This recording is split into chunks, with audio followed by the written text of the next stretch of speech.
Bonjour et bienvenue à cette conférence présentée par le réseau Terra Québec. Mon nom est Christian Tremblay. Pour plusieurs, nous sommes à notre 22e conférence. Pour d'autres, je vous souhaite la bienvenue. Pour ceux qui se joignent à nous pour la première fois, notre but aujourd'hui, c'est de vous faire connaître les principes du partage, mais aussi de la façon dont nous allons le concrétiser dans la vie de tous les jours. Dans notre vie, autant individuelle, avec notre groupe, notre famille, notre société, notre communauté et, pourquoi pas, avec le monde entier. Puisque c'est là l'objectif, c'est de partager. Et partager veut dire, évidemment, et sous-entendu, des relations justes, d'agir avec bonne volonté. On y reviendra. Nous allons vous présenter cette conférence de façon particulière aujourd'hui. Nous avons déjà mis sur notre site internet partageinternational.ca, par lequel vous êtes inscrit maintenant, 4 documents. Nous en avons d'autres auxquels nous allons faire référence, mais 4 documents que nous considérons plus importants. Et ces 4 documents-là, on vous invite évidemment à les lire et à vous en imprégner afin que vous puissiez véhiculer le contenu et de faire connaître les principes et la façon de faire. Et c'est là l'objectif de la journée de la conférence maintenant, c'est quelles sont nos alternatives économiques, sociaux, politiques, démocratie participative, partage, au sens large. Alors, on parle beaucoup de principes, mais aussi il faut l'actualiser. Pour nous, partage veut dire une vie spirituelle. On peut parler aussi de principes ésotériques, on y reviendra.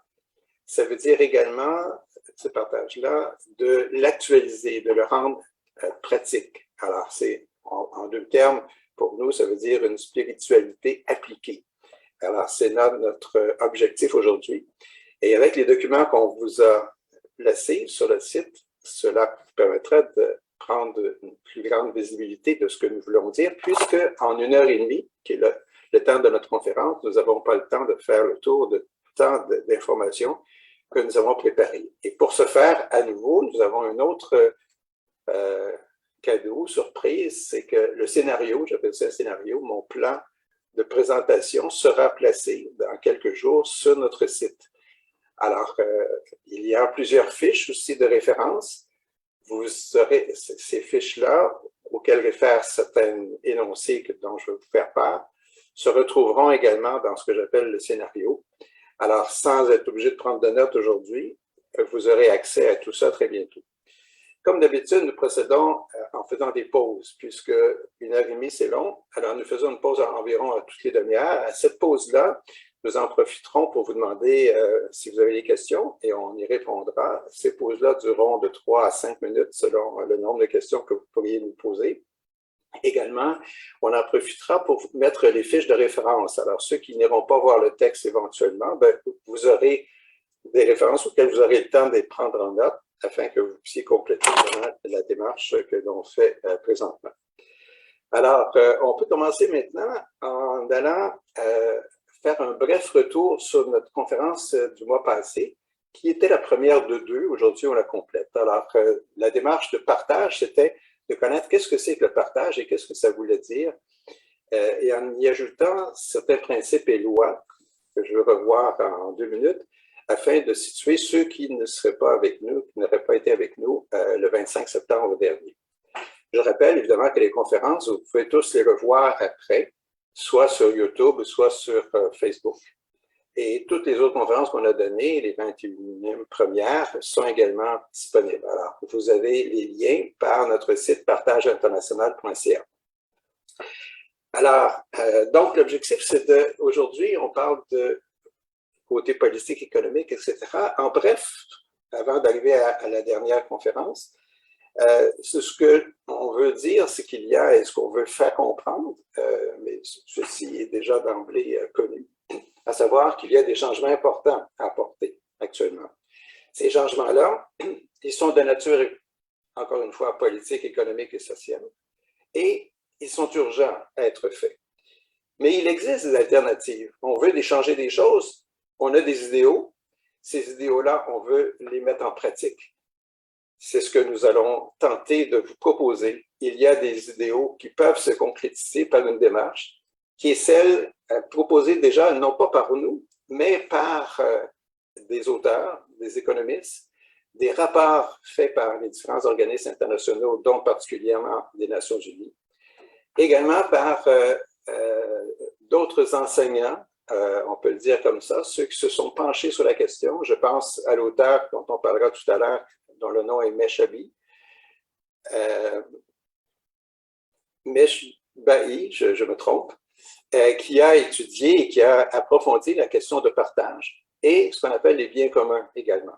Alors, les alternatives économiques comprenant le contrôle et la distribution des biens communs et la démocratie participative. Nous finirons par un aperçu spirituel de ce que ça veut dire dans le contexte dans lequel nous sommes, en vous proposant évidemment les démarches qui sont en cause. Alors, si je reviens rapidement sur la dernière conférence, ce que nous voulions mentionner, en plus de mentionner qu'on doit actualiser le principe du partage dans notre vie quotidienne déjà. Donc, on doit le faire sien. Et on se rend compte que ça fait partie, le partage, d'un fait de la nature. C'est aussi simple que ça. Et c'est en relation avec ce qu'on appelle la bonne volonté, ou aussi, ce qu'on appelle aussi la volonté de bien. Alors, le principe qui est en cause, qui est évidemment la base même de toute loi, ce que nous avons discuté, c'est effectivement le principe de la bonne volonté. L'homme est un être de compassion et qui actualise son travail ou son action par la bonne volonté et la compassion. La loi qui est relative à la bonne volonté, c'est la loi des relations justes. Relations justes veut dire aussi dans nos sentiments, dans nos attitudes, dans nos pensées.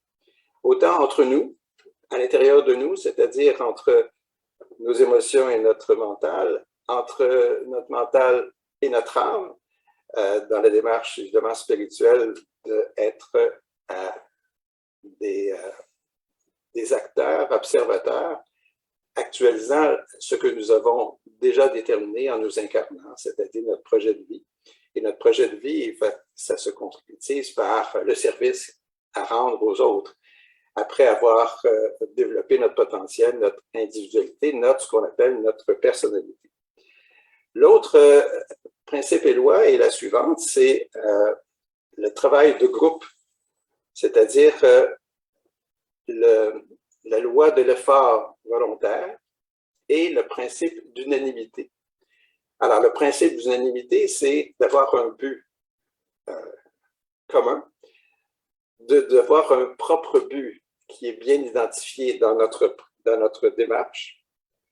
Et ça a trait évidemment à tout ce que nous sommes, autant nos émotions, à notre mental et à notre but, dans le sens que l'on a donné à notre vie.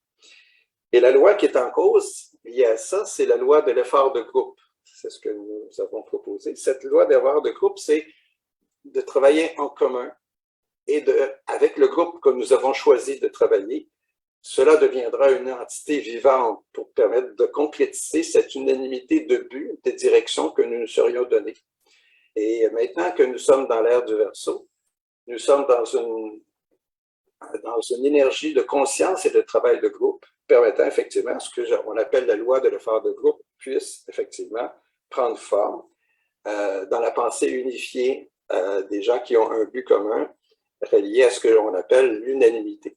Ça ne veut pas dire d'être toujours en groupe, mais ça veut dire peut-être de faire partie d'un groupe, mais de travailler en accord avec d'autres, que ce soit des voisins ou quelque chose de plus vaste.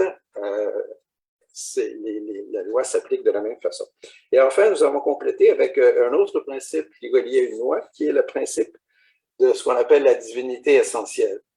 La divinité essentielle, c'est qui permet à l'homme de se dépasser. Alors, si le terme divinité est un peu différent, ou ce ne serait pas le terme que vous avez choisi, on peut dire que l'homme a un potentiel à développer, a des aspirations, et c'est ce qu'on veut dire dans cette démarche, qu'on appelle le principe de la divinité essentielle ou fondamentale. Et la loi qui est reliée à cela, pour justement le mettre en pratique, c'est ce qu'on appelle la loi de l'approche spirituelle, c'est-à-dire tout ce qui est spirituel, c'est-à-dire, dans le fond, une démarche de progrès, autant de l'individu que d'une nation, que d'un groupe, etc., et dans un cadre, on peut dire, d'une approche spirituelle.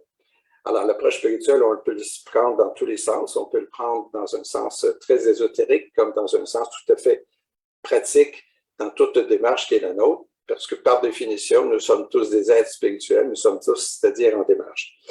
Alors, en bref, c'est ce que nous voulions dire. Et quand on parlait de bonne volonté, on disait, la bonne volonté, c'est ce qui devrait être. C'est ce que nous voulons que ce soit. Alors, c'était relié à nos idéaux.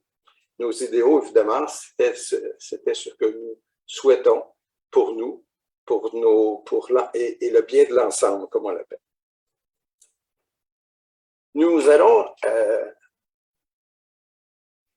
voilà. Alors, ce qu'on disait, juste pour terminer, j'oubliais, dans cette démarche spirituelle, nous avons quelques obstacles qu'on a appelés des mirages ou des illusions. Les mirages étant au niveau de l'émotion, les illusions au niveau du mental.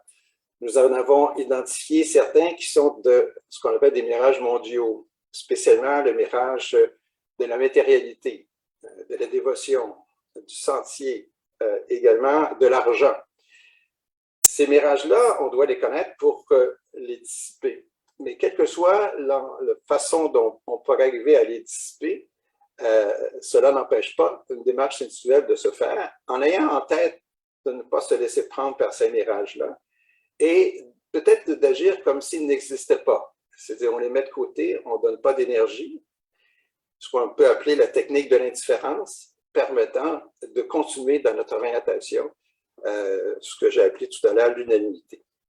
Alors voilà, en bref, ce que nous avons mentionné. Aujourd'hui, entrons vif dans le sujet et en illustrant par certains propos qui vont bien caractériser ce qu'on veut dire présentement dans la démarche d'alternative qui permettent d'être dans le concret de ce qui se passe aujourd'hui.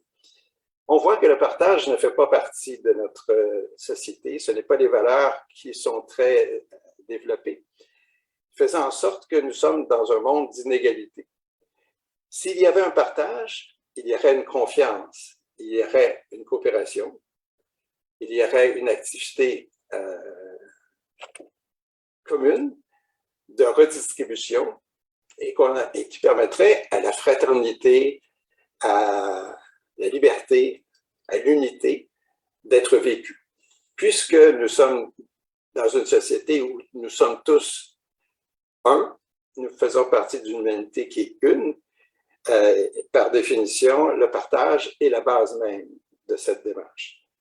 Étant donné qu'il y a de grandes inégalités, étant donné que les principes de fraternité ne sont pas vraiment ce que nous voyons un peu partout, il y a un travail à faire de changement, c'est pour ça que je le mentionnais tout à l'heure. Ce qui fait que on peut dire quelle est la situation d'aujourd'hui.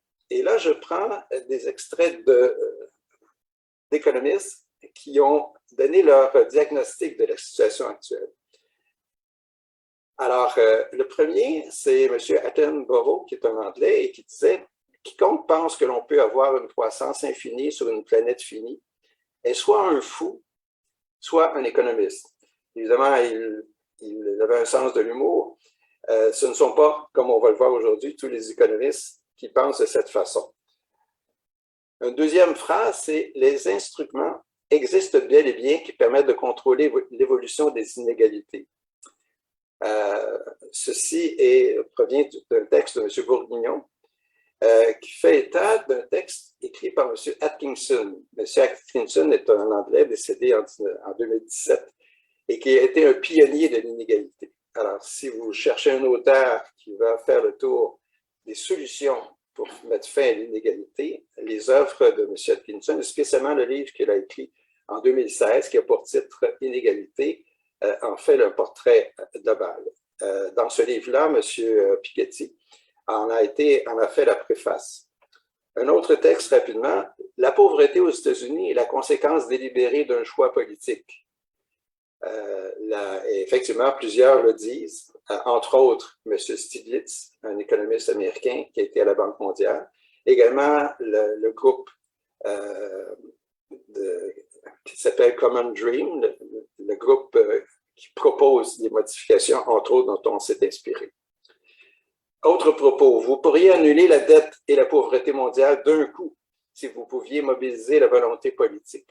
Alors, on voit que s'il y a cette inégalité, c'est qu'il n'y a pas la volonté politique d'y mettre fin. Celui qui a dit ça, c'est M. Jason Hickel.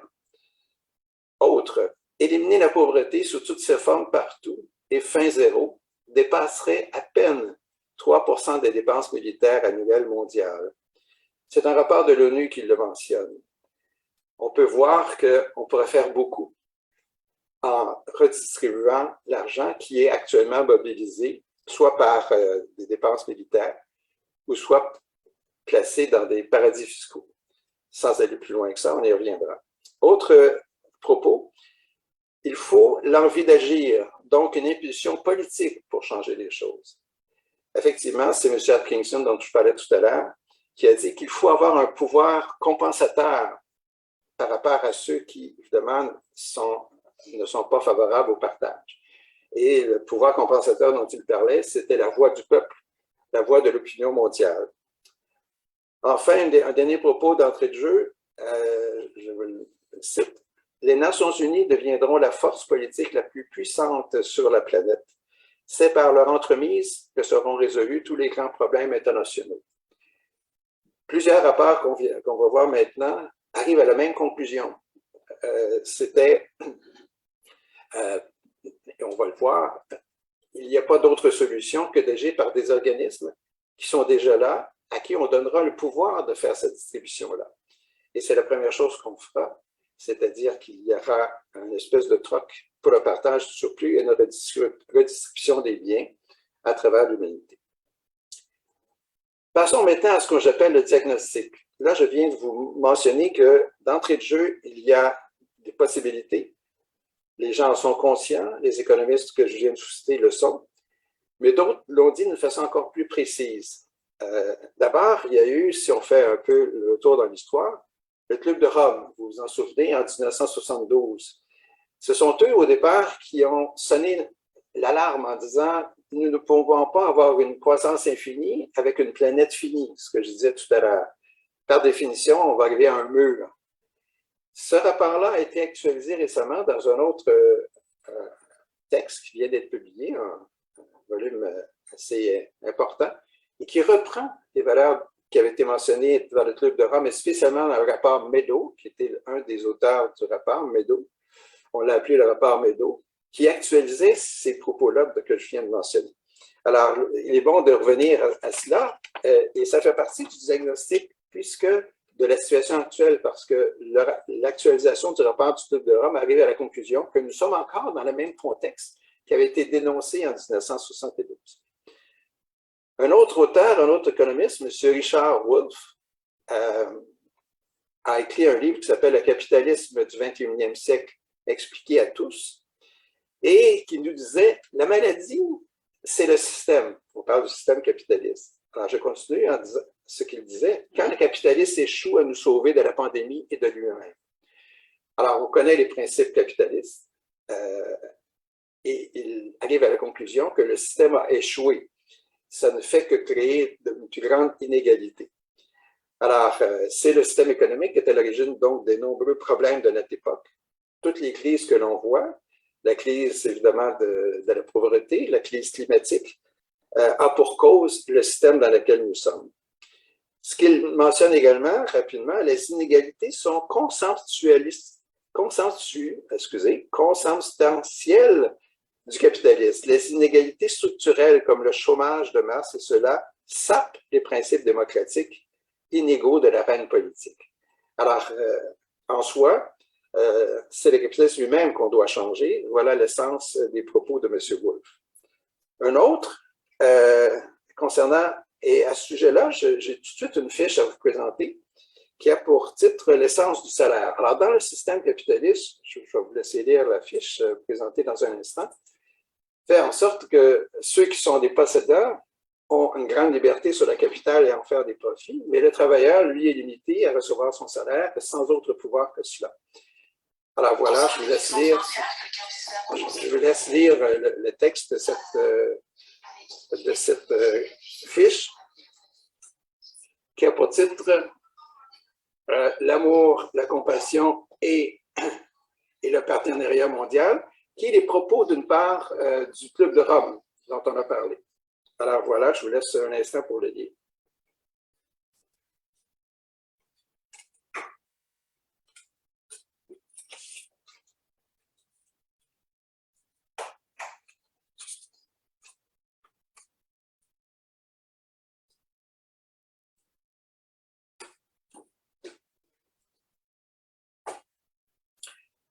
Alors, concernant le salaire, c'est le propos de M. Frédéric Lordon, qui est la fiche suivante, qu'on va regarder, et qui met en cause, je crois, et fait le lien avec ce qu'on vient de mentionner, des propos de M. Wolf. Et d'ailleurs, pour ceux qui sont abonnés à la revue Partage internationale, vous avez eu un article récemment sur les propos de M. Wolf aussi.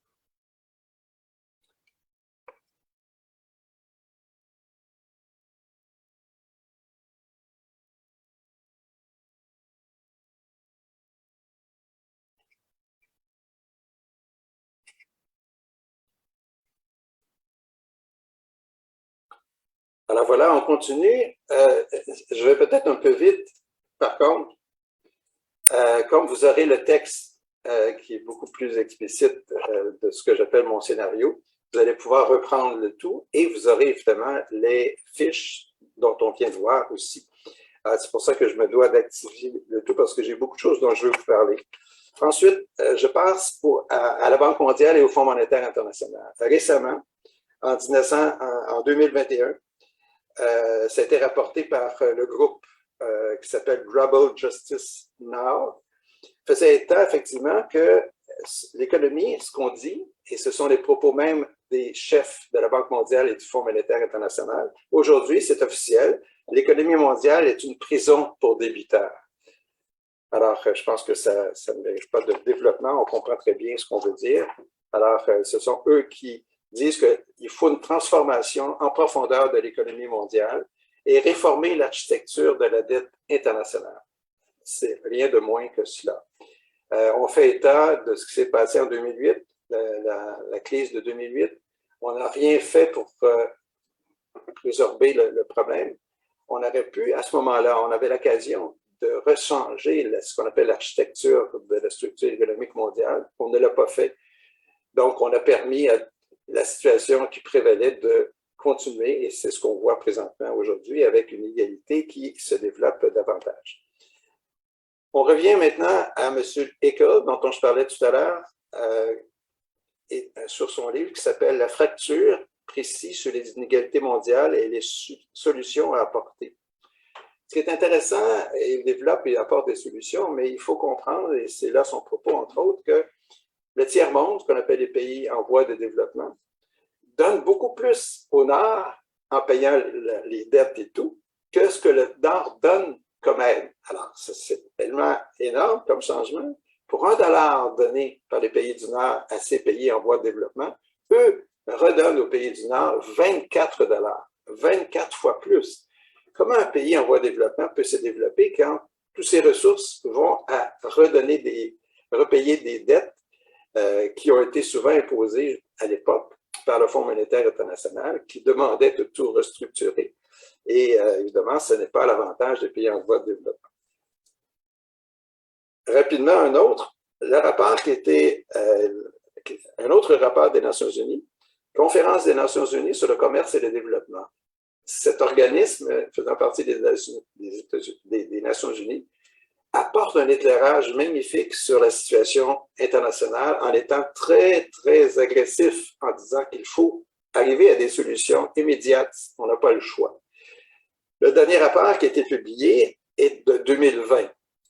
Et ce qu'on dit, je lis qu'une phrase, il faut reconstruire une coopération internationale fondée sur la confiance, l'équité et les droits de l'homme. Rien de moins. Désormais, je continue la citation, désormais doit prévaloir les débiteurs sur les créanciers, le secteur public sur le secteur privé et le travail sur le capital. Donc, aller finalement à l'inverse de la situation actuelle. C'est un rapport à lire. Je vous invite à le regarder. Ici, il suffit d'aller sur le site des Nations Unies. Alors, je répète le titre, Conférence des Nations Unies sur le commerce et le développement, un rapport de 2020. Je pense à un autre rapport de recherche économique, un rapport privé, qui a été émis le 6 mai 2021, donc c'est tout à fait récent. Le titre de ce rapport est le suivant, « Du Sud au Nord, un transfert de richesse invisible et colossal ». Depuis 1960, les pays du Nord ont retiré des pays en développement, ce qu'on appelle les pays du Sud en général, le chiffre astronomique de 125 000 milliards de dollars.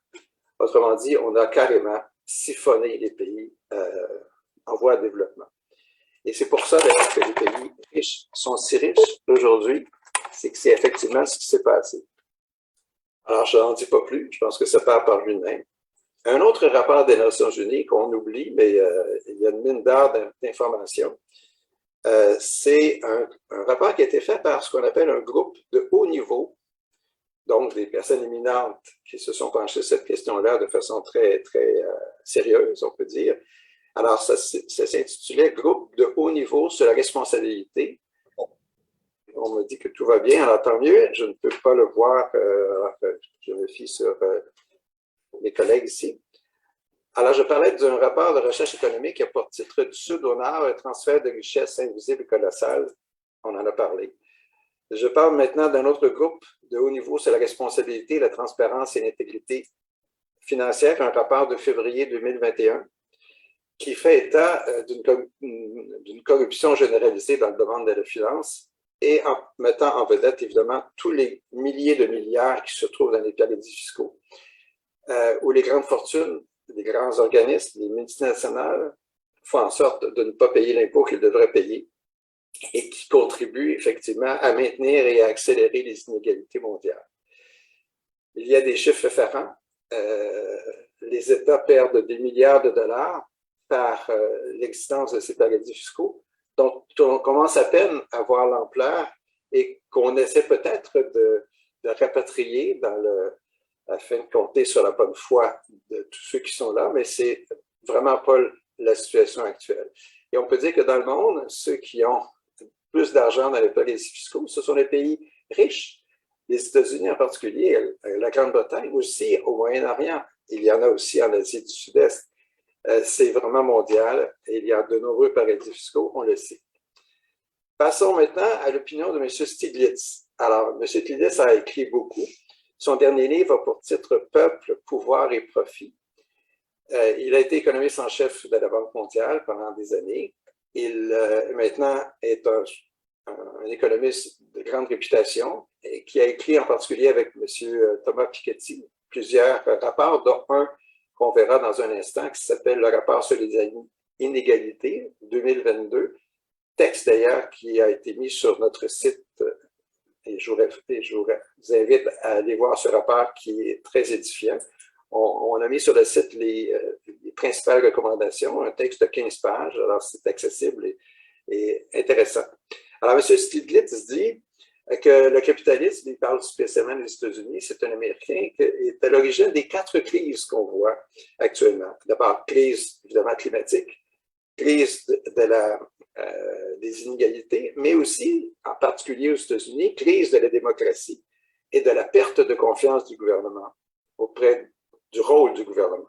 Évidemment, on comprend un peu pourquoi, si on a suivi la politique américaine, qu'il dénonce cette situation-là.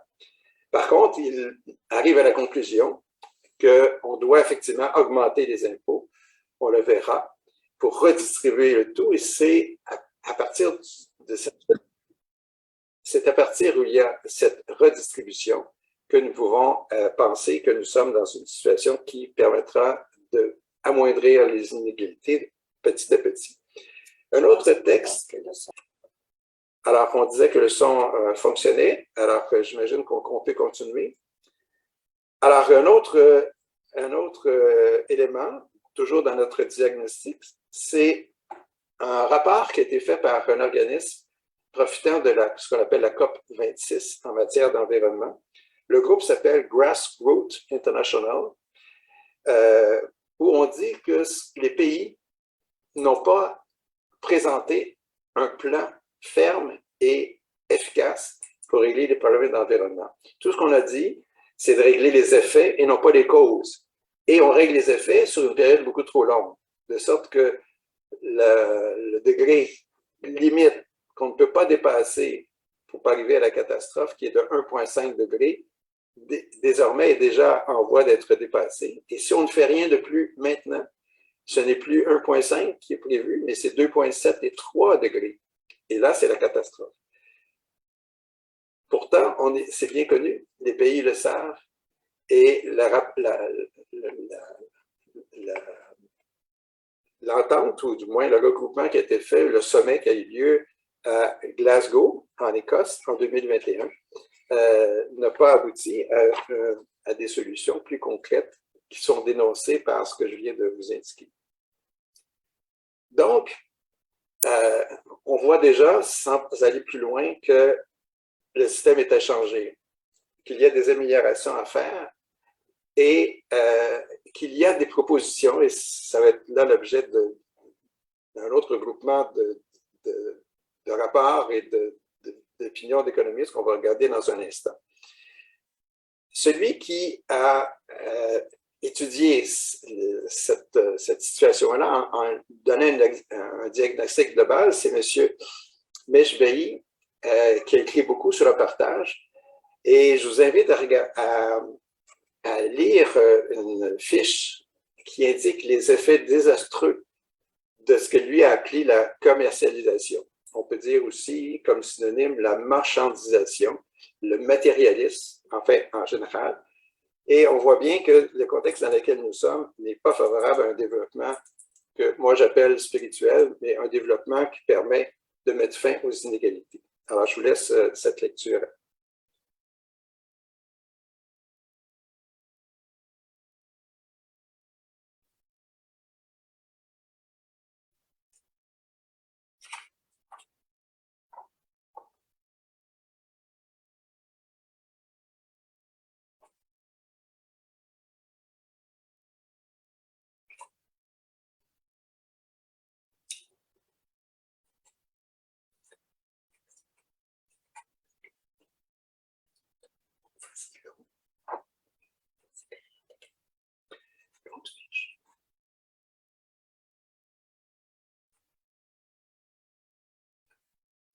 Alors, la fiche que je voulais vous montrer, qui a pour titre « Effet désastreux de la commercialisation sur l'humanité », on va la retrouver. Et bon, voilà, on l'a retrouvée. Alors, voilà.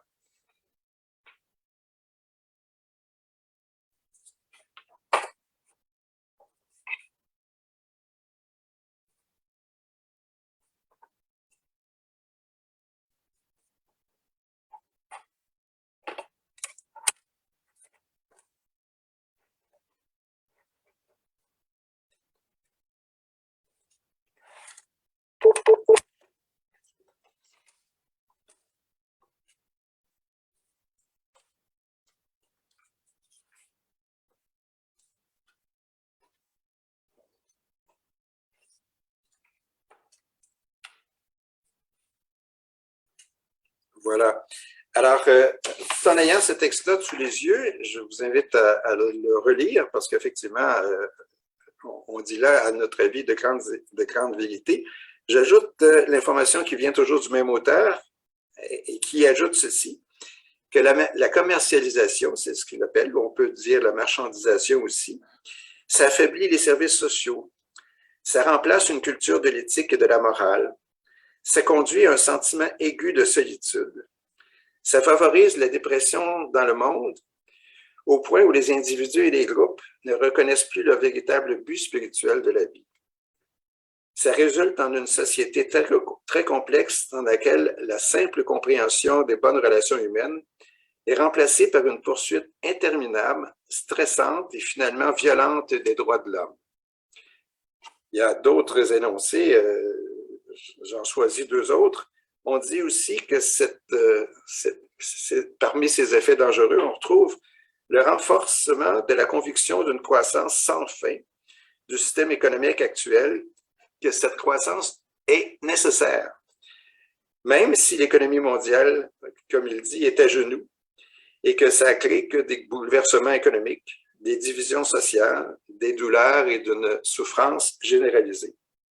Et enfin, ce qu'il ajoute, mais il y aurait d'autres énoncés, mais je choisis cette dernière en disant « Il provoque une telle destruction de la terre, de l'air, qu'effectivement, nous sommes dans un tunnel dont on ne voit pas la sortie. »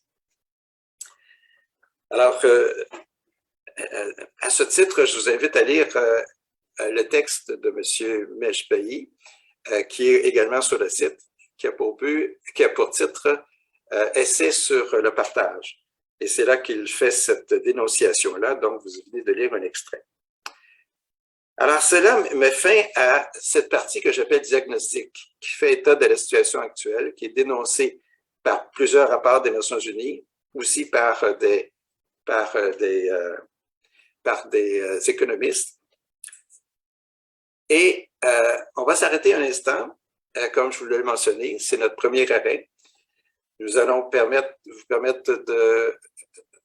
de poser des questions et puis on va reprendre. Et en même temps qu'on fait cette pause, on vous donne tout de suite une fiche donnant des références pour que vous puissiez déjà le prendre en note. Mais encore une fois, comme vous aurez le texte bientôt, vous pourrez l'avoir sous la main en téléchargeant le scénario qu'on va mettre sur notre site très bientôt cette semaine. Alors, on s'arrête, j'attends vos questions. Sinon, on reprend dans quelques instants.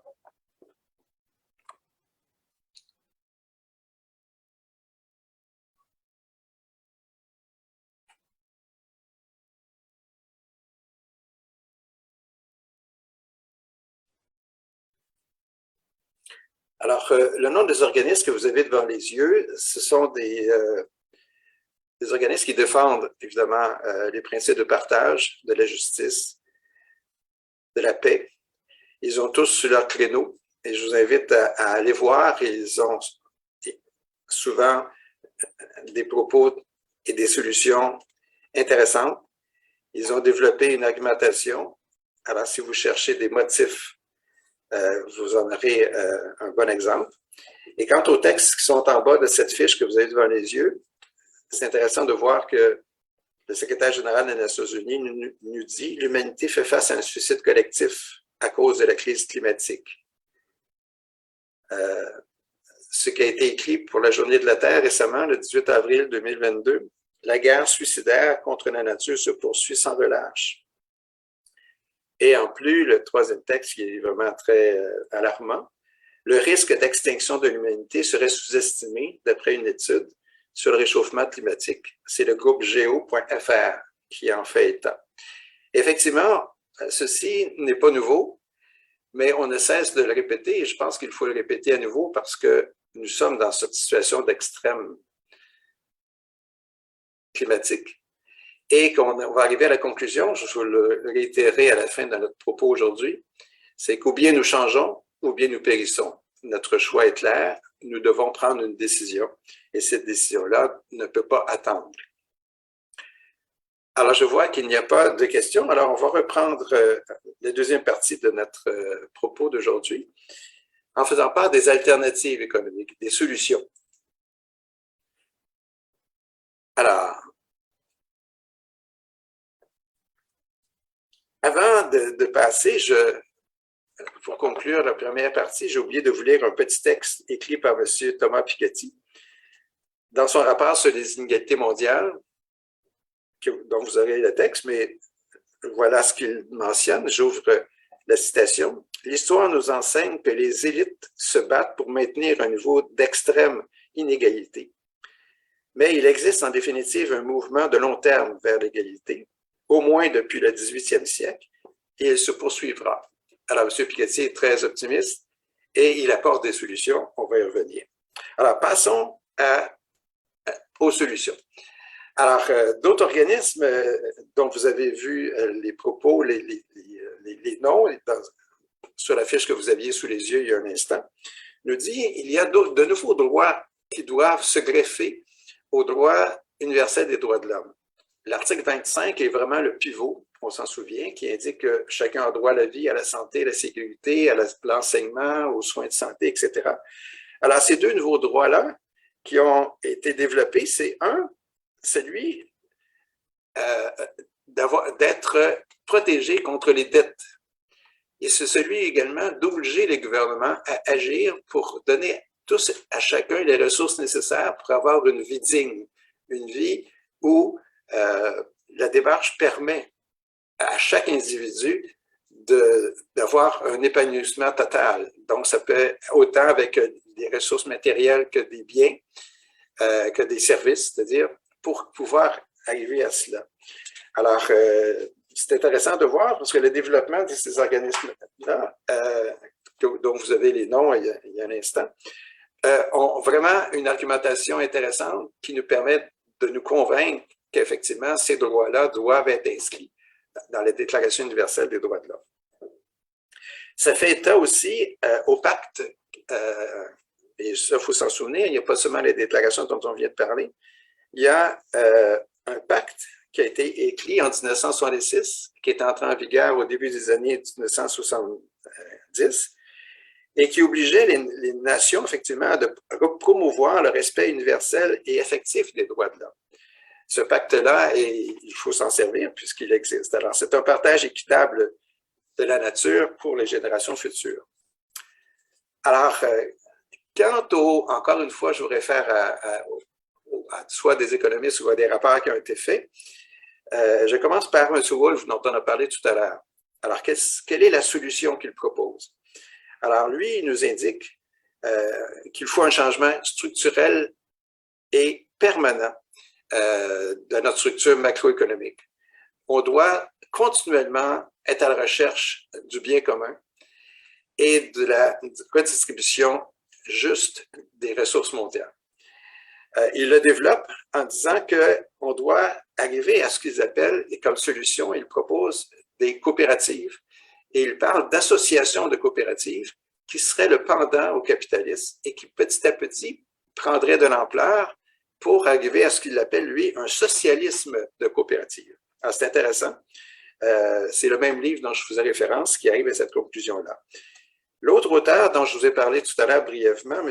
Atkinson, dans son livre « Inégalité », préface de M. Piketty, lui arrive effectivement à un ensemble de solutions, de propositions, et c'est vraiment le corps, le pivot, si on veut, des alternatives qu'on a devant nous.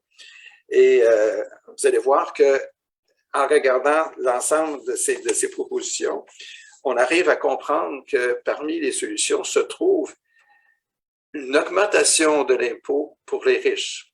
Et M. Piketty, qui a fait la préface de ces livres-là dont je parle, fait état un peu de l'historique, à savoir que dans les années avant 1980, autant entre les deux guerres que jusqu'en 1980, les riches étaient imposés à un niveau beaucoup plus élevé que maintenant. Et tout cela a cessé avec les modifications qui ont été apportées par des présidents ou premiers ministres que j'appellerais conservateurs. On parle de M. Reagan aux États-Unis, de Mme Thatcher au Royaume-Uni, et de d'autres aussi en Allemagne et ailleurs, qui ont réduit ces taux d'imposition très importants. Et si ces taux avaient été maintenus, nous ne serions plus aujourd'hui dans un état d'aussi grande inégalité. Nous devons revenir à cela, et c'est ce que M. Atkinson propose. Pour revenir à cela, il faut augmenter les impôts, autant sur le revenu, par un impôt progressif, autant sur les héritages que sur le patrimoine. Et il donne également, comme mesure corrélative à cela, le fait de donner à tous et chacun un revenu de base. Alors, il est favorable à ce qu'on appelle le revenu universel de base, permettant à tous et chacun de recevoir suffisamment pour pouvoir vivre décemment et en toute dignité. À partir du moment où l'ensemble de la population, et particulièrement ceux qui sont défavorisés, recevraient ce partage, ce montant minimal acceptable, et non pas ce qui est donné actuellement, qui n'est pas suffisant en général. Ça permettrait à l'économie de progresser, ça permettrait à chacun de s'intégrer dans la société et de vivre décemment, dignement aussi. Alors, ce qui fait que, ah oui, et ajoute à cela le fait de recevoir un héritage dès le moment où les personnes, et tous et chacun, arrivent à la majorité. Alors, dans plusieurs pays, la majorité, c'est 18 ans. C'est-à-dire que, donc, à 18 ans, on recevrait déjà un héritage. Cet héritage-là viendrait d'un impôt important, imposé à ceux qui sont riches et très riches. C'est uniquement une question de redistribution. Alors, le montant donné à chacun serait en fonction de ce qui est retiré par un impôt beaucoup plus important, comme c'était le cas dans le passé, sur les héritages. Et ça viendrait évidemment aussi de l'impôt progressif sur le revenu, comme sur l'impôt sur le patrimoine. Monsieur Piketty a développé d'ailleurs lui-même, dans son livre que je vous invite à lire, qui s'appelle « Une brève histoire de l'égalité », ces solutions-là qu'il propose, qui sont inspirées entre autres de M. Atkinson, mais que M. Piketty a développées, entre autres dans ses propos et ses entrevues qu'il a données, dont celles qui ont eu lieu entre 2016 et 2020, qui avaient pour titre « Vivement le socialisme ». Je pourrais vous faire la liste de l'ensemble des propositions présentées par M. Atkinson. Vous les aurez dans le document, encore une fois, qui sera sur le site, mais vous verrez qu'il y a un ensemble de propositions qui permet à tous et chacun de participer au développement de la société et participer en tant que personne entière avec les pouvoirs économiques qu'on donne à chacun.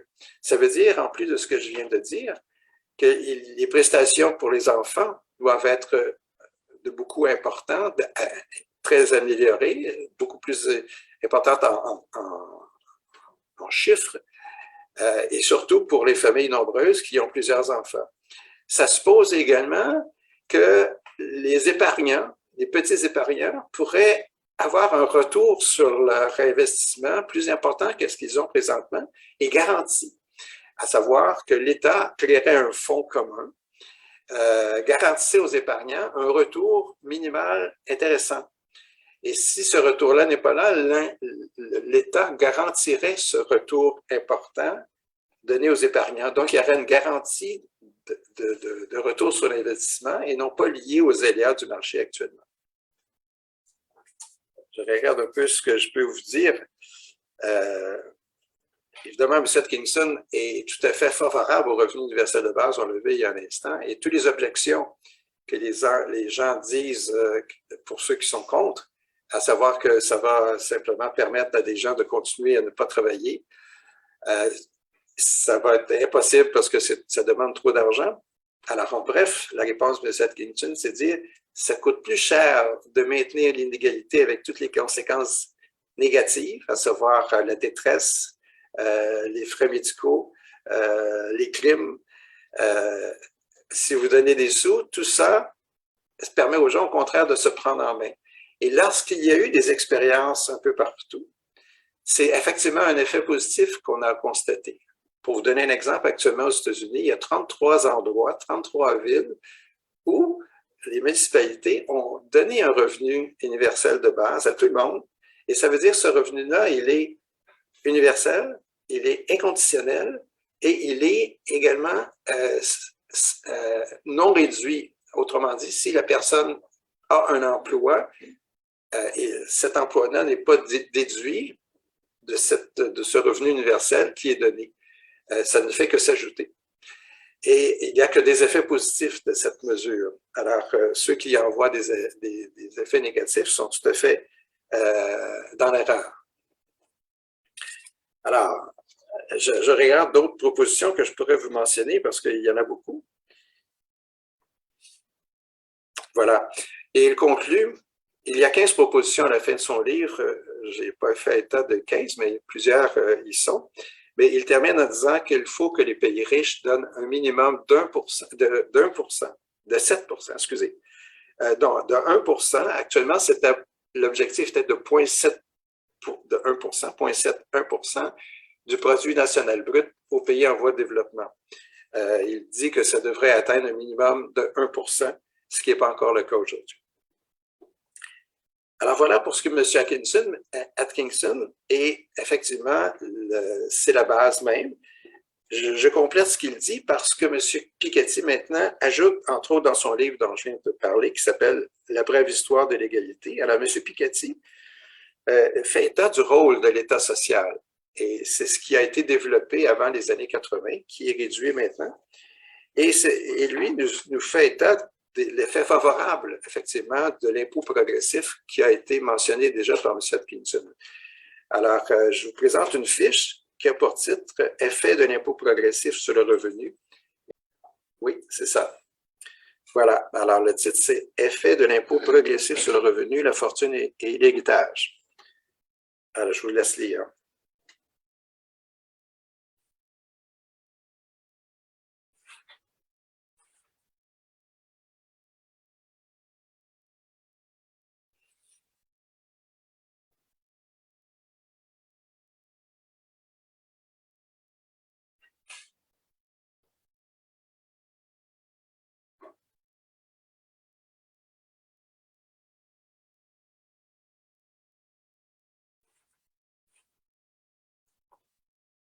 Alors, on voit bien où M. Piketty loge. Je vous laisse continuer la lecture, mais j'ajoute la chose qu'il mentionne. Et il conclut, « Chacun voit bien que l'on ne peut relever le défi climatique avec le système capitaliste actuel. » Ça fait partie du diagnostic dont on a fait état dans la première partie de notre présentation aujourd'hui. Mais il propose et il enchérit sur ce que M. Atkinson avait mentionné, sur l'importance de l'impôt, qui était le cas d'ailleurs entre 1930 et 1970. Et celui qui avait débuté cette démarche, c'était le président Roosevelt aux États-Unis, qui avait fait barrage contre tout l'élément conservateur qu'il y avait aux États-Unis en augmentant sensiblement les impôts, qui pouvaient aller jusqu'à 80%. Et ça avait permis, effectivement, de réduire sensiblement les inégalités. Je prends un autre exemple. Tout l'argent qu'on a mis suite à la pandémie a réduit aux États-Unis, pendant les 2 dernières années, de moitié la pauvreté aux États-Unis par les montants qu'on y a mis. Et ces montants-là, on ne les a pas été les chercher, évidemment, malheureusement, de la poche de ceux qui sont très riches, mais c'est l'État qui s'est endetté davantage pour le faire. Mais on peut comprendre qu'effectivement, c'était nécessaire pour réduire les inégalités. Et là, par hasard, on avait la volonté politique de le faire et ça a eu un effet favorable. M. Piketty développe son idée, puis je vous présente une autre fiche qui a pour titre « Vers un socialisme participatif ». Et je pense qu'il est plus facile de lire ce texte que les explications que je pourrais vous en donner. Alors, je vous laisse lire à nouveau.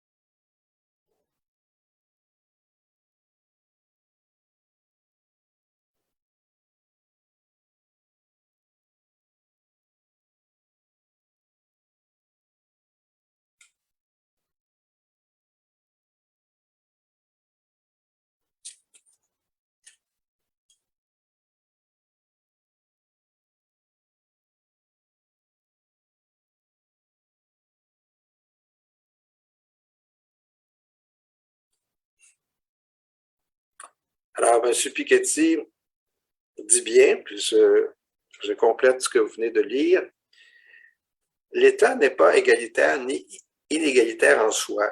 Tout dépend de qui le contrôle et en vue de quel projet. Il mentionne, historiquement, il apparaît clairement que la prospérité vient de l'égalité et de l'éducation et non pas d'une course-poursuite vers l'inégalité. Il ajoute aussi, il faut proposer des règles nouvelles qui ne défendent pas seulement un quelconque intérêt national, mais qui sont universelles en matière de justice sociale, fiscale et environnementale. c'est ce que j'appelle le souverainisme universaliste. Donc, ce souverainisme universaliste peut se vivre, et c'est ce qu'il propose au niveau international, et c'est le nouveau cadre économique que M. Piketty propose et qui est explicité dans la prochaine fiche que je vous présente, qui a pour titre « Une forme de souverainisme à vocation universaliste ». À nouveau, je vous laisse lire.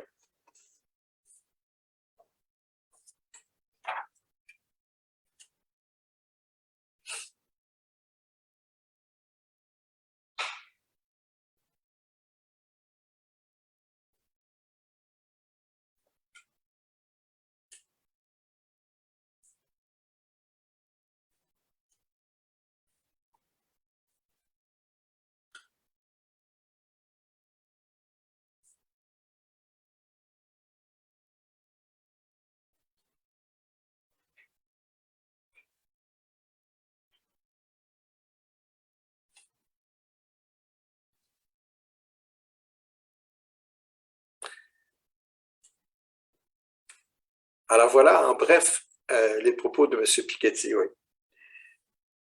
Nous passons à un autre auteur important dont on a parlé tout à l'heure, M. Stiglitz. Ce dernier a écrit, comme je vous mentionnais également avec M. Piketty, un certain nombre d'ouvrages, et entre autres le rapport sur les inégalités. Et dans son livre « Peuple, pouvoir et profit », qui a été publié en 2021, donc tout à fait récemment, il avait pour sous-titre à son titre « Comment sauver le capitalisme de lui-même ». Alors, on comprend bien l'état d'esprit dans lequel il est. Et il arrive à la conclusion qu'il faut réécrire les règles du marché parce que les inégalités économiques arrivent et permettent les inégalités politiques, et spécialement dans le paysage américain, où, par exemple, au niveau électoral, il y a possibilité pour tous et chacun de payer pour un parti ou pour un autre.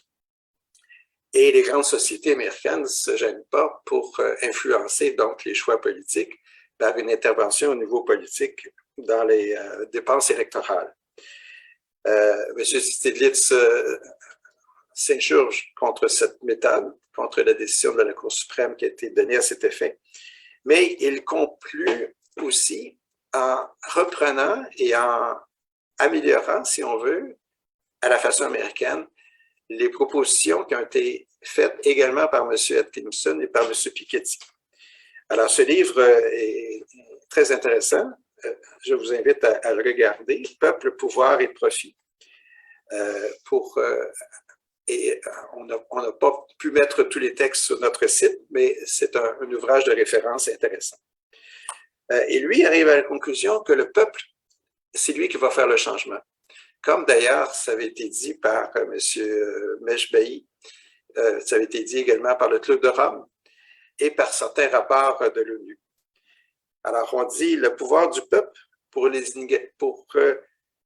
les inégalités de fortune. Alors, rien de mieux que de vous citer encore une fois un propos de cet auteur, M.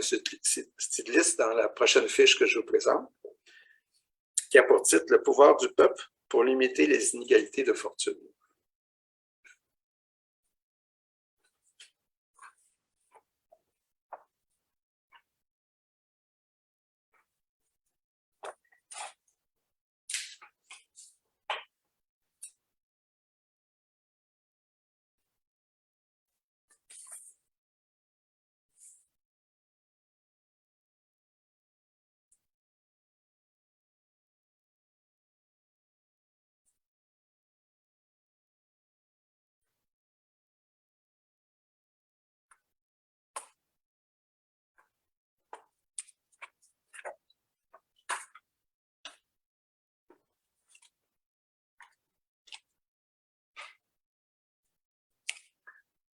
J'ajoute, tout en vous laissant la fiche devant vous, le propos suivant que je trouve vraiment intéressant de M. Stiglitz qui dit ceci.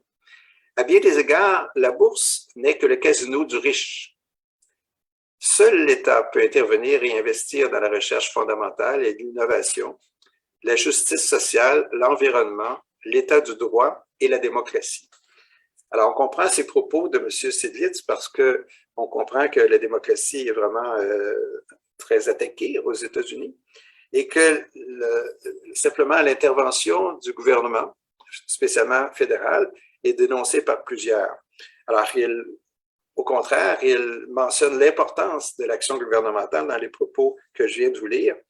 Et ce qu'il a dit, à savoir, à bien des égards, la bourse n'est que le casino du riche, fait bien état de ce qu'on appelle les règles du marché. Et les règles du marché sont dénoncées par plusieurs.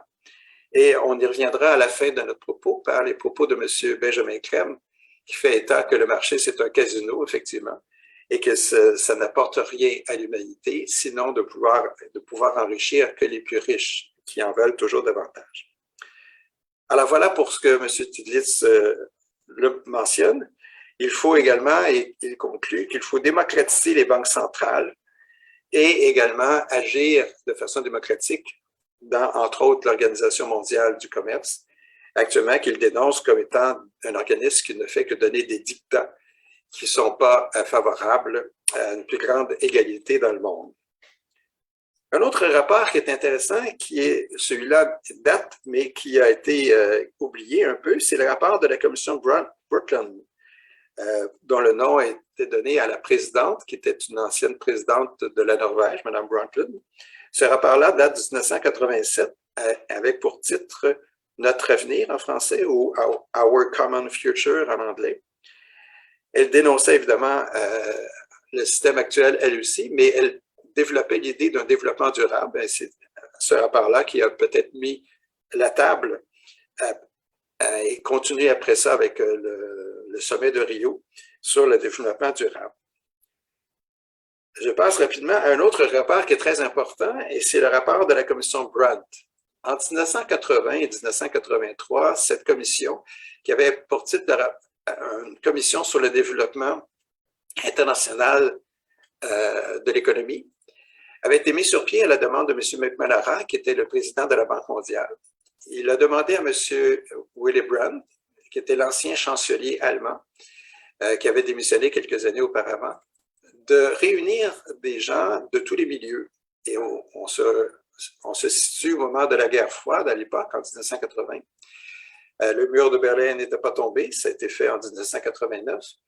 C'était déjà un défi que de réunir des gens qui étaient du bloc communiste et du bloc capitaliste avec le tiers-monde, ce qu'il a réussi à faire dans des rapports qui sont innovants, qui étaient futuristes, avant-gardistes, et que s'ils avaient été appliqués à ce moment-là, la face du monde serait déjà bien autre que celle que nous avons présentement. Ce rapport-là a fait l'objet d'une actualisation, entre autres par M. James Killigan, qui était l'attaché de recherche de M. Willy Brandt à ce moment-là et qui a continué à publier, et plusieurs articles de M. Killigan ont été publiés dans la revue Partage international, dont certains, je suis convaincu, sont abonnés maintenant. C'est une revue où on retrouve d'ailleurs beaucoup d'autres articles sur les propos que nous avons aujourd'hui. Le rapport Brandt devrait être connu et appliqué encore aujourd'hui. Et j'en fais un défi personnel que de le faire connaître et de travailler avec M. Killigan pour que plusieurs organismes économiques le prennent en avantage et le développent davantage pour l'actualiser et le faire connaître et l'appliquer. Ces recommandations étaient, comme je le disais, avant-gardistes. J'y reviendrai dans un instant, mais juste pour vous dire maintenant que je me permettrai de vous informer dans le futur sur les développements de travail que nous voulons faire, M. Killigan et moi, et probablement d'autres qui se joindront à moi, pour résumer ce rapport et de demander à des organismes qui sont évidemment spécialistes en matière d'économie, de le faire connaître en fonction de l'heure et en profitant du fait qu'ils ont déjà un créneau important. Je pense par exemple à la revue Alternative économique qui pourrait prendre ce dossier-là et le développer, comme d'autres organismes dont on a vu les noms tout à l'heure sur la fiche de référence. Alors, ce que je peux vous dire maintenant, concernant le rapport de la commission Brown, c'est l'originalité de ce rapport-là, et particulièrement sur les problèmes internationaux pour arriver à trouver des consensus et à régler le tout. Okay. Alors, je vous lis simplement quelques propos parce que je vais reprendre tout ce que j'ai sous les yeux dans, à nouveau, le scénario que que vous pourrez télécharger à partir de notre site partageinternational.ca. Alors, ce que le rapport Brown disait, entre autres, c'est qu'il faut que les institutions internationales aient un pouvoir réel. Il pensait particulièrement aux Nations unies. Ce serait les Nations unies qui auraient le pouvoir d'aller chercher les surplus des pays pour les partager.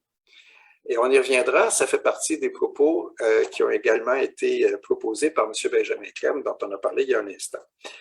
Alors, il nous dit que certains organismes internationaux devraient être créés aussi pour essayer de maintenir cette harmonie et de les développer d'une façon permanente. Alors, je fais que lire un ensemble de propositions qui est la suivante. C'est une création d'une banque centrale globale qui est autre que la Banque mondiale actuellement.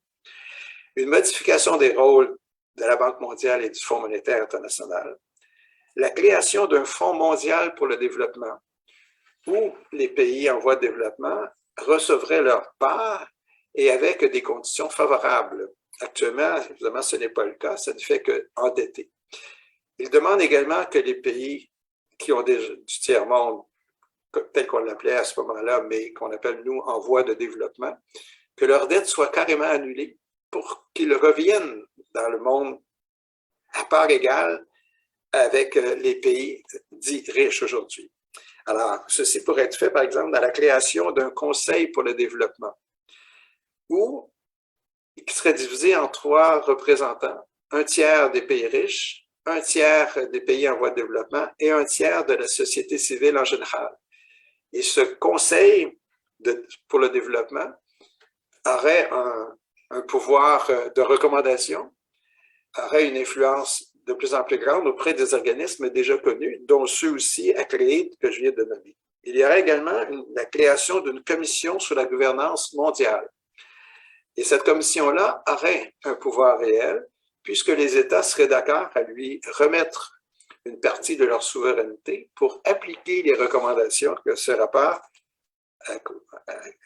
qui réunirait les éminences économistes politiques du monde arriverait à conclure comme modification du système économique actuel.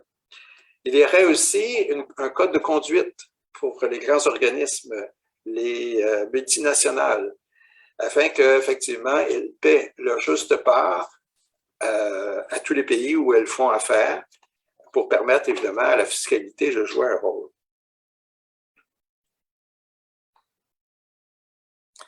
Et enfin, il y aurait une redistribution des richesses, comme je l'ai mentionné tout à l'heure. J'ajoute aussi qu'il y aurait une création d'une réserve mondiale qui serait faite par le Fonds monétaire international, la création d'une nouvelle monnaie également, qui serait le pendant de ce qu'on retrouve maintenant sur le dollar américain. Ce qu'on indique comme base ou comme principe, et c'est intéressant parce que le rapport Brown dit « S'il n'y a pas une bonne volonté, un intérêt mutuel et une recherche d'une égalité, rien ne peut être créé. Rien ne peut faire l'objet d'un consensus. Autrement dit, les droits de l'homme, c'est la base même de toute démarche qui doit être faite pour arriver à un système économique vraiment égalitaire, juste et également qui permet à chacun de se développer. Il prend l'exemple que si les pays en voie de développement pouvaient exporter leurs biens, qu'il n'y avait pas de douane, qu'il n'y avait pas de protectionnisme des pays riches et qu'elles pourraient d'abord faire fructifier leur économie et qu'ils auraient aussi le pouvoir de négocier à part égale. Autrement dit, dans ces organismes-là, la négociation se fait non pas en appliquant des dictats des pays riches, mais suite à un consensus. Et les institutions internationales auraient l'autorité d'imposer un code de conduite, d'imposer des règles du jeu pour qu'effectivement, les pays qui négocieraient entre eux seraient gagnants-gagnants dans un accord de développement économique. C'est un rapport à lire. J'en ai des copies. Évidemment, c'est un texte qui n'est plus distribué. Par contre, vous avez de nombreuses citations et on peut le retrouver sur, évidemment, les sites web. Et je vous invite à regarder ces rapports-là. Ce qu'on en a dit actuellement, entre autres par les textes de M. James Killigan, dont je parlais tout à l'heure. Vous allez peut-être me demander, mais puisque ce rapport était si avant-gardiste, pourquoi on ne l'a pas appliqué? Ça a été fait au début des années 80, au moment où il y a eu la récession, la crise, et les pays riches pensaient à reprendre le contrôle, à retrouver la voie positive de la richesse. Et comme on demandait le partage, évidemment, les grands dirigeants de l'époque, on parle de M. Reagan, de Mme Thatcher, du chancelier Robert, en Allemagne, ils ont refusé d'appliquer ce rapport-là. Il y avait eu un sommet international à Cancun en 1981, réunissant de nombreux pays, dont 22 chefs d'État de pays riches. Et malheureusement, ce rapport-là, n'ayant pas été reconnu à sa juste valeur, est retombé dans l'oubli. Mais il est toujours d'actualité, comme vous le mentionne comme je l'ai mentionné. Alors, ce rapport-là, je vais vous revenir, comme je vous ai dit, à ce titre. Et je crois que le résumé, qui a fait l'objet d'un texte que j'ai placé sur notre site partageinternational.ca, est vraiment à lire et je vous invite à le faire. Alors, cela se termine pour ce qui est du rapport de la Commission Brand. Avant d'aller à la pause, il y a deux autres éléments dont je veux vous parler. Je regarde mes notes pour aller plus rapidement. Voilà. Je vous ai parlé tout à l'heure d'un groupe de haut niveau qui avait fait un rapport sur la responsabilité, la transparence et l'intégrité financière.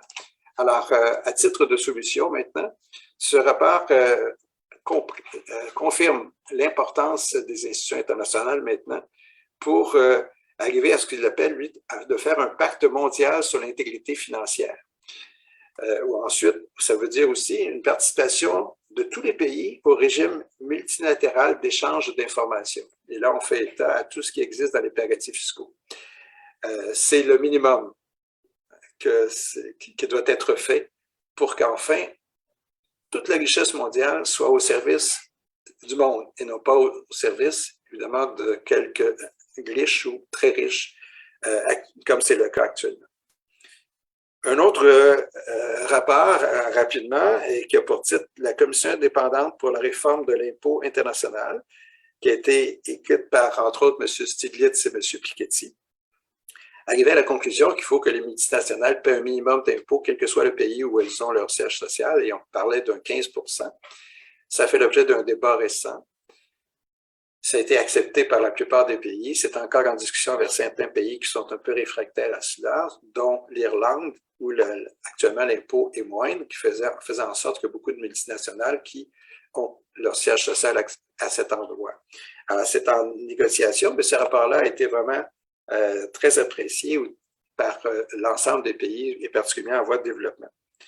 Et enfin, je vous parle du rapport sur les inégalités mondiales, qui a été écrit en 2022. C'est un collectif où, entre autres, M. Piketty est un des co-auteurs, et il arrive à la conclusion qu'il faut imposer les transactions boursières de l'ensemble des bourses du monde pour arriver à recevoir un montant qui serait redistribué à l'ensemble des pays en voie de développement. Ça veut dire également d'imposer la fortune de tous les pays, de tous les riches, de tous les organismes qui sont très riches. Et s'il n'y avait que 1,6% de cette fortune-là, cela serait suffisant pour régler tous les problèmes de l'humanité, les problèmes clients de la famine, de la pauvreté, des soins médicaux qui n'existent pas, des épidémies, etc. Alors, c'est ce qu'il appelle, lui, le socialisme du patrimoine.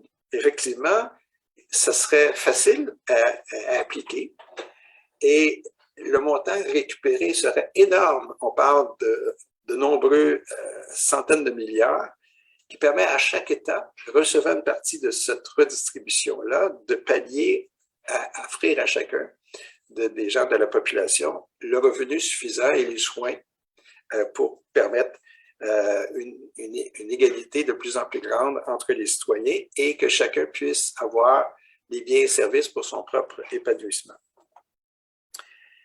Alors, ce rapport est à nouveau intéressant à lire et je vous invite à le faire. Alors, ceci met fin à une partie des solutions. On s'arrête maintenant et j'en profiterai pour voir s'il y a des questions. Et en même temps qu'on s'arrête, je vais vous présenter une première fiche de référence. Alors, on s'arrête 2-3 minutes.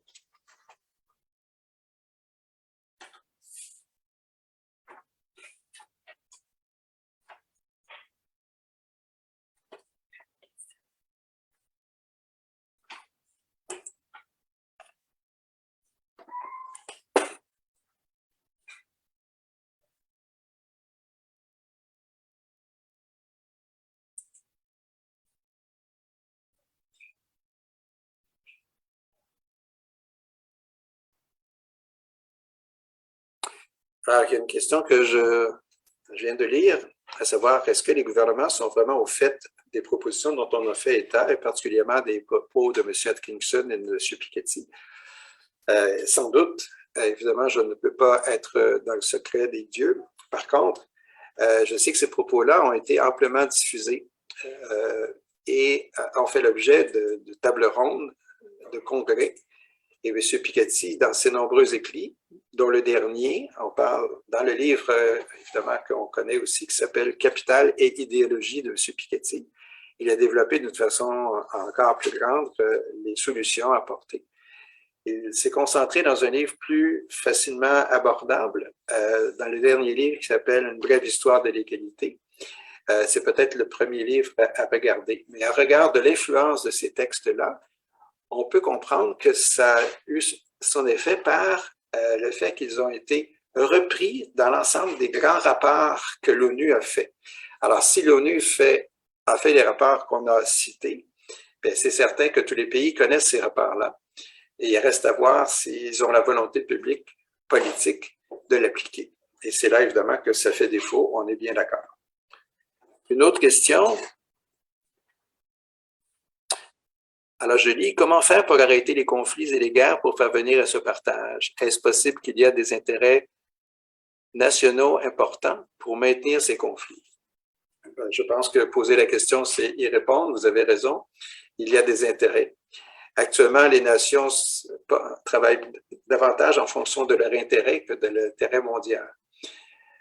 Je pense qu'il y aura bientôt une nouvelle conscience, c'est ce que nous souhaitons, à l'avantage des nouvelles énergies que nous connaissons, qui sont des énergies de synthèse, où la bonne volonté et les relations justes dont on parlait tout à l'heure seront dominants, et que le pouvoir du peuple, dans le cadre de grandes manifestations, pourront influencer les dirigeants qui n'auront pas le choix, et c'est ce qui est prédit et prévu, que d'accueillir ces manifestations, ces recommandations qui seront portées par le peuple pour changer les choses. Et on le voit qu'un peu partout dans le monde, effectivement, l'opinion publique mondiale se développe et nous suggérons qu'elle continue d'agir de la même façon et davantage pour arriver à convaincre les gouvernements et les dirigeants d'appliquer vraiment les recommandations que nous connaissons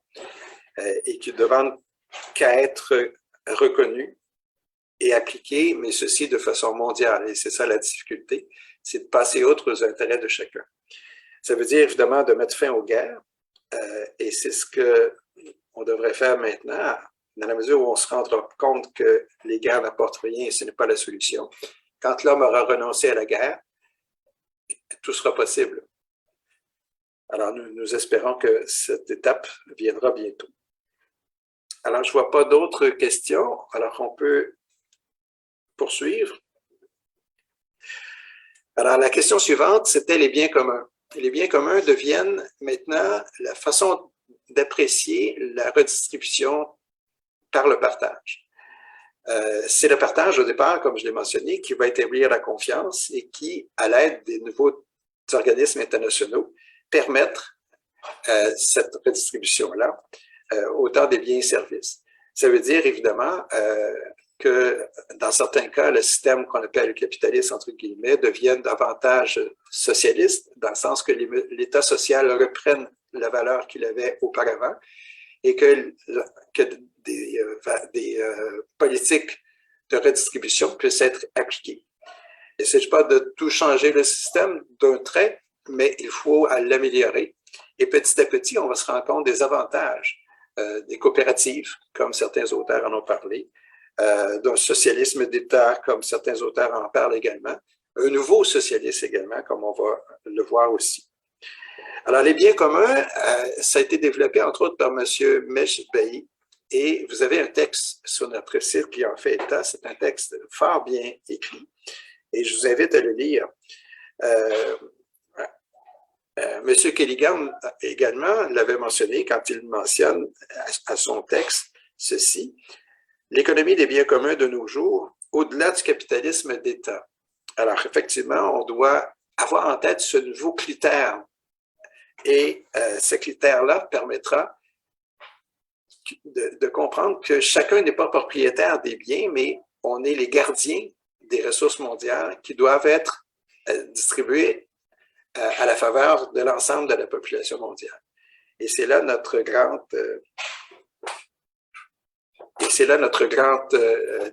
défi actuellement, parce qu'on aura compris que la Terre que les gouvernements sont là comme gardiens des ressources mondiales. Et les institutions internationales seront reconnues comme étant l'organisme qui peut mieux gérer en imposant aux États cette redistribution-là, qui sera d'ailleurs acceptée par les gouvernements à ce moment-là. Alors, il y a le rapport sur la dimension sociale de la mondialisation qui a été fait par l'Organisation internationale du travail, un organisme de l'ONU, en 2004, ça fait longtemps, et qui reprenait cette notion de bien commun. Le site World Democratic Forum a repris aussi en disant: le cycle de la peur doit être arrêté par cette redistribution à nouveau. Il y a des commentaires et des réflexions très intéressantes. M. Meshbahi, je viens d'en parler, les biens communs d'humanité, c'est à lire. Ensuite, le rapport de la commission Brent en fait état aussi, particulièrement dans le deuxième rapport qui a été publié en 1983, qui a pour titre les biens communs, notre futur commun, si on veut, Our Common Future, a été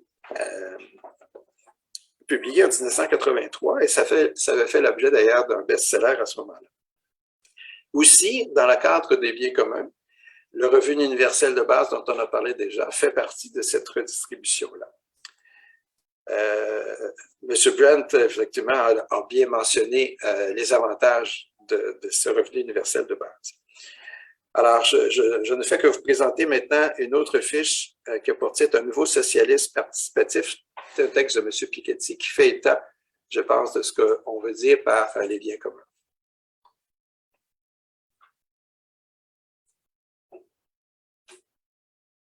Le texte « Un nouveau socialisme participatif pour le 21e siècle ». Voilà.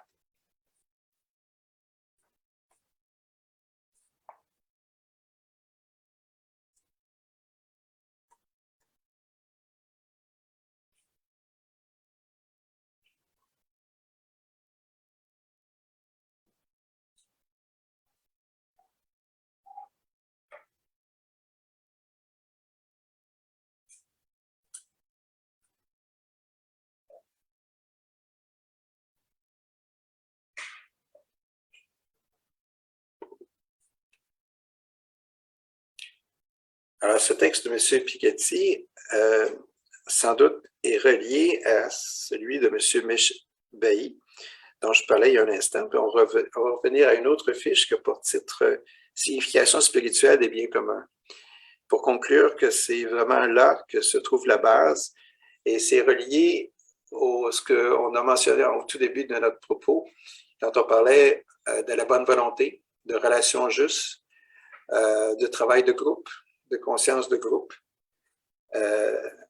en étant imprégné de ces valeurs que j'appelle spirituelles, qui font l'objet du texte que vous avez devant les yeux, on peut davantage être convaincu de la nécessité de parler des biens communs d'une part, mais aussi de les protéger et de les redistribuer.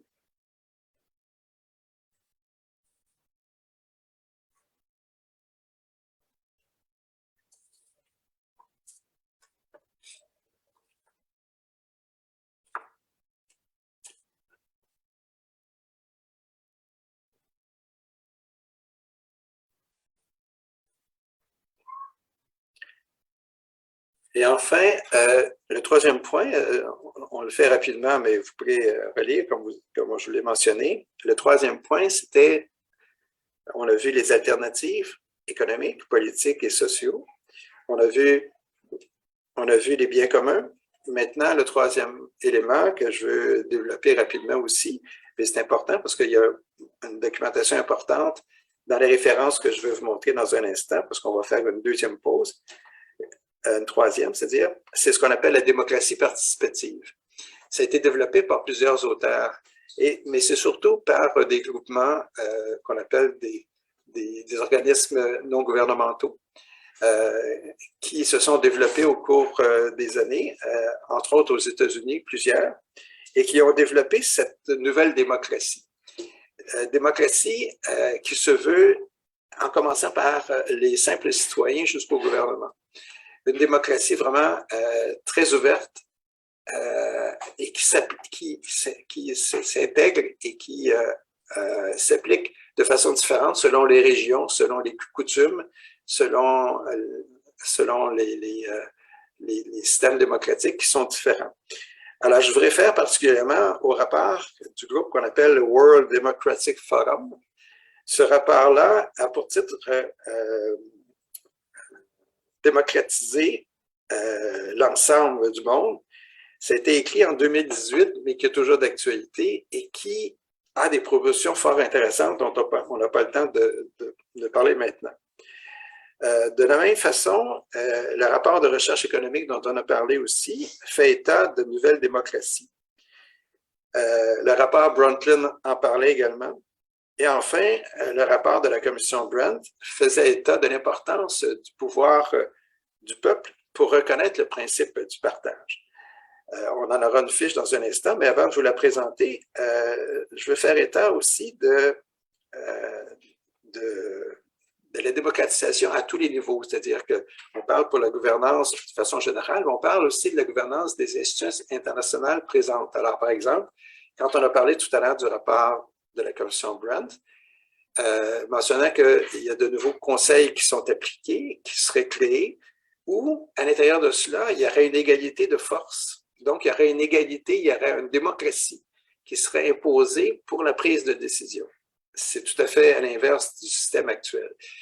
Jusqu'à demander à ce que les banques centrales, qui aujourd'hui fonctionnent vraiment à huis clos, par un petit groupe, auraient une obligation d'agir en toute démocratie, c'est-à-dire en intégrant dans leur conseil d'administration l'ensemble des milieux, entre autres la société civile, pour que les décisions soient prises suivant des consensus, ce qui n'existe pas présentement. Alors, c'est un mouvement qui est important, qui a des propositions très concrètes, intéressantes, et je vous invite à lire en particulier le rapport du World Democratic Forum, mais aussi les autres rapports dont j'ai fait état, qui ont tous un volet démocratie et qui complètent ce que je vous ai mentionné, autant suite aux solutions économiques, politiques. Entre autres, dans les solutions politiques, il y a le développement d'une démocratie maintenant que j'appelle vraiment fonctionnelle et juste.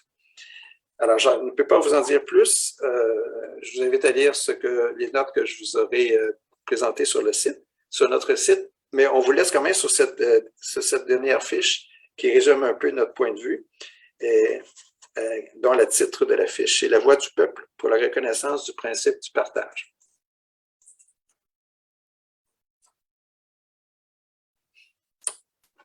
Voilà.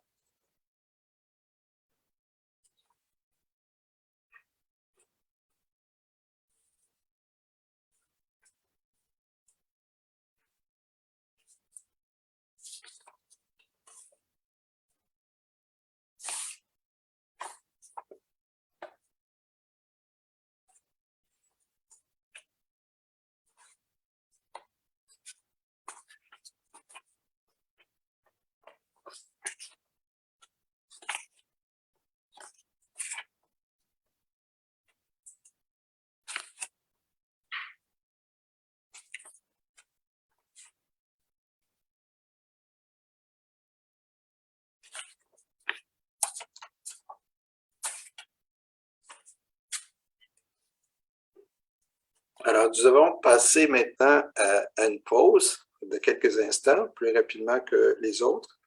Si vous avez des questions, c'est le temps.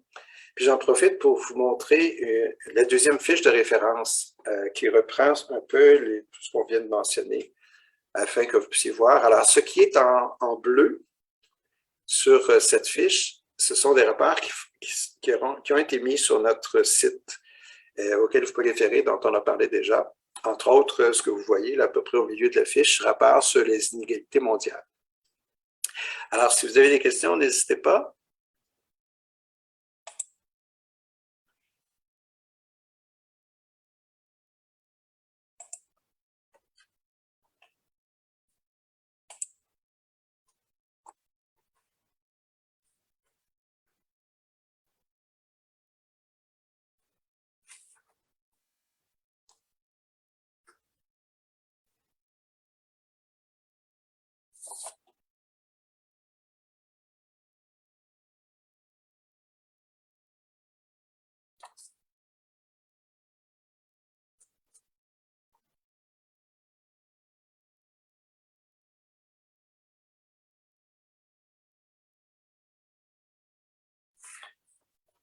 Alors, comme je vous le mentionnais, cette fiche-là, entre autres, sera mise dans les notes que je vais déposer. Alors, vous n'avez pas besoin de les prendre en note maintenant.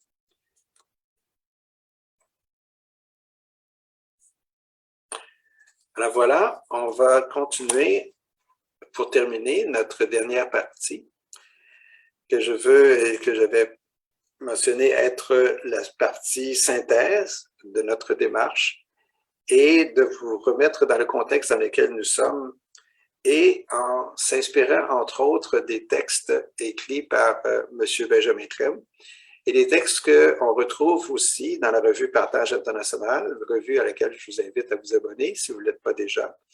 Vous pouvez vous abonner, entre autres, par l'intermédiaire de notre site, c'est plus facile, partageinternational.ca, également par le site francophone global ou universel, si on veut, ou mondial, qui est partageinternational.org.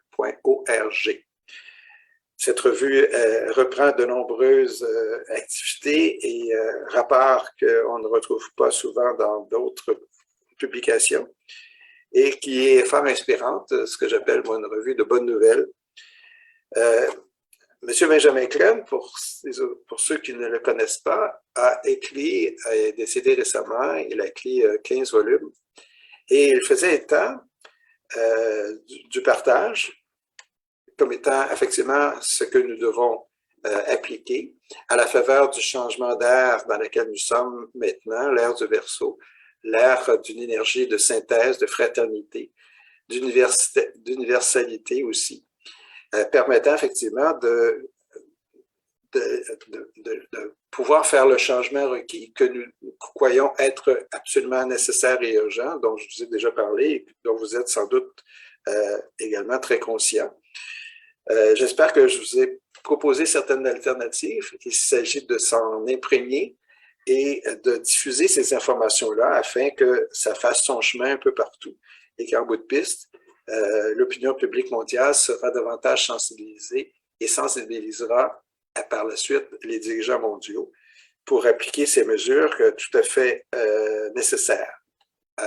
Les propos de M. Crème nous permettait de comprendre que nous avons un choix à faire, que l'humanité est une période où une décision doit être prise. Il y a une crise importante. C'est soit que nous faisons les changements requis, ou soit que nous périssons. C'est aussi simple que ça. Prenons seulement l'exemple des effets désastreux des problèmes climatiques. Si nous ne changeons pas notre cap très bientôt, la Terre va devenir invivable. Et d'autre part, l'inégalité va être tellement criante que, à nouveau, comme maintenant, les gens retomberont dans la pauvreté. Et on n'oublie pas que à tous les jours, presque à chaque minute, meurt une personne de faim dans le monde quand il y a une abondance de richesses. Cette situation-là est intolérable et aboutira au chaos, comme on le voit déjà dans les problèmes d'immigration un peu partout dans le monde. M. Clem a fait état également du système actuel en disant actuellement, les casinos, les bourses, ce sont des casinos qui n'apportent rien, ce n'est que de la spéculation et ils doivent être remplacés et disparaître. M. Stiglitz en faisait état tout à l'heure. M. Clem disait effectivement, l'ère de fraternité fait que l'homme doit renoncer à la guerre et modifier son système pour arriver à un partage équitable des ressources par un système de troc où certains organismes de l'ONU iront chercher les surplus des pays qui voudront bien mettre au service pour les redistribuer à ceux qui en auront besoin. Déjà, M. Piketty et d'autres économistes font état exactement de cette situation-là ou de la suggestion, sans reprendre les propos de M. Clem, l'explicite et la rendre nécessaire. Alors, on voit que ce qu'on appelle les propos qui sont considérés comme étant ésotériques de la part de M. Clem s'actualisent dans les propos de plusieurs économistes dont on a fait état rapidement de solutions. M. Clem nous disait également qu'il y a des personnes qu'il appelait maîtres qui s'incarnent et qui vont se présenter à l'humanité et qui seront reconnus comme des gens sages qui apportent des solutions et des conseils pour les changements qui doivent être pris. Si on fait état, et je fais le parallèle avec une dernière fiche qu'on a vue tout à l'heure en disant, et c'est ce que M. Bailly mentionnait, il faut un choc, un changement majeur de bonne volonté pour qu'effectivement l'humanité prenne conscience des changements nécessaires à tous les niveaux. Je pense que l'arrivée de ces sages-là dont parle M. Clem sera peut-être le choc en question qui nous fera une ouverture de conscience encore plus grande et qui nous permettra d'agir et de prendre des décisions rapides et urgentes qui doivent être prises présentement. L'application du rapport de la Commission PED fait partie de cette démarche que nous voulons faire connaître.